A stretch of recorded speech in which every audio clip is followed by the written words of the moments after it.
So மோஷன்ல புழு வர்றது வந்து குழந்தைகள்ல நிறைய பேத்துக்கு ரொம்ப காமன். இது வந்து வெறும் ஹூக் வார்ம், அதாவது நம்ம ஆல்ரெடி பேசியிருந்த மாதிரி ஹூக் வார்ம் அப்படிங்கிறது வந்து ஜென்ரலா நம்ம எல்லாருக்கும் வரக்கூடிய ஒரு குடற்புழு தாக்கம். அது இல்லாம pinworm, round worm, tape worm, whip worm, இந்த மாதிரி நிறைய குடற்புழுக்கள் வந்து குழந்தைகளோட வயிற்றுல தாக்கக்கூடியதுக்கு வாய்ப்பு இருக்கு. அப்படி இருந்துச்சுன்னா மோஷன்ல அது புழு வெளியில உங்களுக்கு கண்ணுக்கு தெரியும், ரொம்ப குட்டி குட்டியா. ஸோ இதை தடுக்கிறதுக்கு என்னெல்லாம் பண்ணணும் அப்படின்னா, முதல் முக்கியமான விஷயம் ஹேண்ட் வாஷிங். நம்ம இந்த கொரோனாக்கு அப்புறம் எல்லாருமே சொல்லுவோம் ஹேண்ட் வாஷிங்னு. ஆனா இந்த குடற்புழு தாக்கத்துக்கும் மெயினா வந்து நம்ம பண்ண வேண்டிய விஷயம் ப்ராப்பரா நம்மளோட கைகளை வந்து கழுவுறது. எப்பப்போ அப்படின்னு பாத்தீங்கன்னா, ஒவ்வொரு முறை நம்ம டாய்லெட் போயிட்டு வந்ததுக்கு அப்புறமும் சரி, எதுவா இருந்தாலும் குழந்தைகளுக்கு நம்ம ஃபீட் பண்றோம்னாலும் சரி, குழந்தைங்க அவங்க கையால் எடுத்து சாப்பிடுறாங்கனாலும் சரி, கண்டிப்பா வந்து ஹேண்ட் வாஷிங் பண்ணணும்.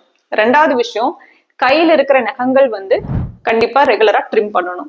அந்த நகை இடுக்குகள்ல போயிட்டு இந்த அழுக்கு சேர்றப்போ அதுல இருந்தும் குடற்புழு தாக்கம், அதாவது ஒருத்தங்க கிட்ட இருந்து ஒருத்தங்களுக்கு வந்து ஸ்ப்ரெட் ஆகலாம்.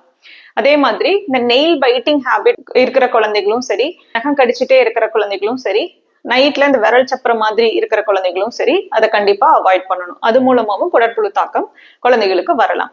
இதுக்கு அடுத்த விஷயம் நம்மளோட சாப்பாடு. அதாவது நம்ம குடிக்கிற தண்ணி வந்து கண்டிப்பா கிளீனான தண்ணியா இருக்கணும்.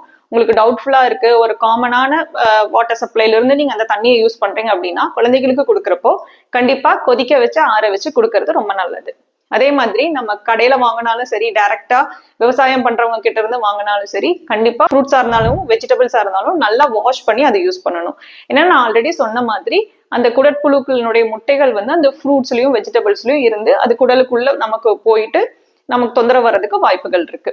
அப்புறம் நம்ம வாங்குற வெஜிடபிள்ஸும் சரி, நான்வெஜ் ஃபுட்டும் சரி, ப்ராப்பரா நல்லா பாயில் பண்ணி குக் பண்ணி சாப்பிடணும். ராவா எந்த வெஜிடபிள்ஸும் சாப்பிட்றப்ப கண்டிப்பா ப்ராப்பரா வாஷ் பண்ணி சாப்பிடணும். முடிஞ்ச அளவுக்கு வேக வச்சு சாப்பிடுறது நல்லது இந்த குடற்புழு தாக்கத்தை பொறுத்தளவு.